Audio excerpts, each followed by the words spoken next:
Class 7, Sacred Heart Senior Secondary School, BRS Nagar. Science, Lesson 12, Reproduction in Plants. An effort by Hana Kaur, Class 7, Pink, for tuitions, please call 9815444985. Reproduction. The production of new organisms from the existing organisms of the same species is called reproduction.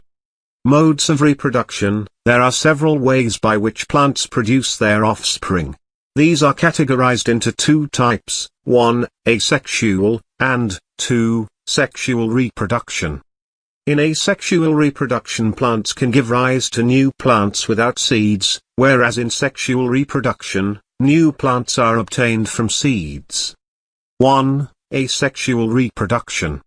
There are several methods of asexual reproduction such as vegetative propagation, budding, fragmentation, spore formation. It is a type of asexual reproduction in which new plants are produced from roots, stems, leaves and buds. Since reproduction is through the vegetative parts of the plant, it is known as vegetative propagation. The plants like rose, champa, potato, ginger, turmeric, bryophyllum, money plant can be grown by vegetative propagation. Roots of some plants can also give rise to new plants. Sweet potato and dahlia are examples. The stems, roots and leaves are called vegetative parts of a plant, because they may contain vegetative buds. Plants produced by vegetative propagation take less time to grow and bear flowers and fruits earlier than those produced from seeds. The new plants are exact copies of the parent plant, as they are produced from a single parent. Budding, the small bulb-like projection coming out from the yeast cell is called a bud. The bud gradually grows and gets detached from the parent cell and forms a new yeast cell. The new yeast cell grows, matures and produces more yeast cells. Sometimes, another bud arises from the bud, forming a chain of buds. If this process continues, a large number of yeast cells are produced in a short time. Fragmentation, when water and nutrients are available, algae grow and multiply rapidly by fragmentation. An alga breaks up into two or more fragments. These fragments or pieces grow into new individuals. This process continues and they cover a large area in a short period of time. Spore formation. Spores are asexual reproductive bodies. Fungi on a bread piece grow from spores which are present in the air. Each spore is covered by a hard protective coat to withstand unfavorable conditions such as high temperature and low humidity, so they can survive for a long time. Under favorable conditions, a spore germinates and develops into a new individual. Plants such as moss and ferns also reproduce by means of spores. 2. Sexual reproduction. Flowers are the reproductive parts of a plant. Stamens are the male reproductive part and pistil is the female reproductive part. Anther contains pollen grains which produce male gametes. A pistil consists of stigma, style and ovary. Ovary contains one or more ovules. The female gamete or the egg is formed in an ovule. In sexual reproduction, a male and a female gamete fuse to form a zygote. Flowers which contain either only pistil or only stamens are called unisexual flowers. Flowers which contain both stamens and pistil are called bisexual flowers. Corn, papaya and cucumber produce unisexual flowers, whereas mustard, rose and petunia have bisexual flowers. Both male and female unisexual flowers may be present in the same plant or in different plants.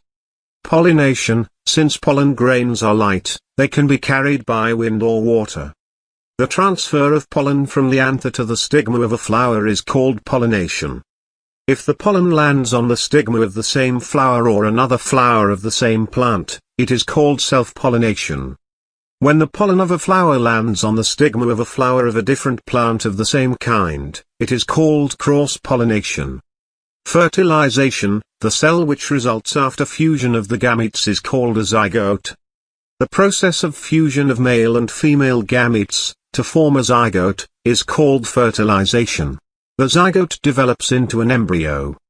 Fruits and seed formation. After fertilization, The ovary grows into a fruit and other parts of the flower fall off. The fruit is the ripened ovary. The seeds develop from the ovules. The seed contains an embryo enclosed in a protective seed coat. Some fruits are fleshy and juicy such as mango and orange. Some fruits are hard like almonds and walnuts. Seed dispersal. In nature same kind of plants grow at different places. This happens because seeds are dispersed to different places. Seed dispersal helps the plants to 1. Prevent overcrowding, 2. Avoid competition for sunlight, water and minerals, and 3. Invade new habitats. Seeds and fruits of plants are carried away by wind, water and animals. Winged seeds such as those of drumstick and maple, light seeds of grasses or hairy seeds of arak, modder, and hairy fruit of sunflower, get blown off with the wind to faraway places. Some seeds are dispersed by water. These fruits or seeds usually develop floating ability in the form of spongy or fibrous outer coat as in coconut. Some seeds are dispersed by animals, especially spiny seeds with hooks which get attached to the bodies of animals and are carried to distant places. Examples are xanthium and duania. Castor balsam. Some seeds are dispersed when the fruits burst with sudden jerks. The seeds are scattered far from the parent plant. This happens in the case of castor and balsam. Node. Node is a point on the stem, or branch, of a plant where a leaf is attached. Buds are also present in the node regions of a plant. Axil. Axil is the upper angle between a leaf stalk and the stem, or branch, from which it is growing. Bud. Bud is a compact, knob-like undeveloped shoot consisting of a shortened stem and immature overlapping leaves, or floral parts. Buds are the growing points of a plant. The buds at the end of a stem or branch are called terminal buds. The terminal buds lead to the elongation, lengthening, of stem and branches. Terminal buds may also develop into flowers. The buds present in the axil of a plant are called axillary buds.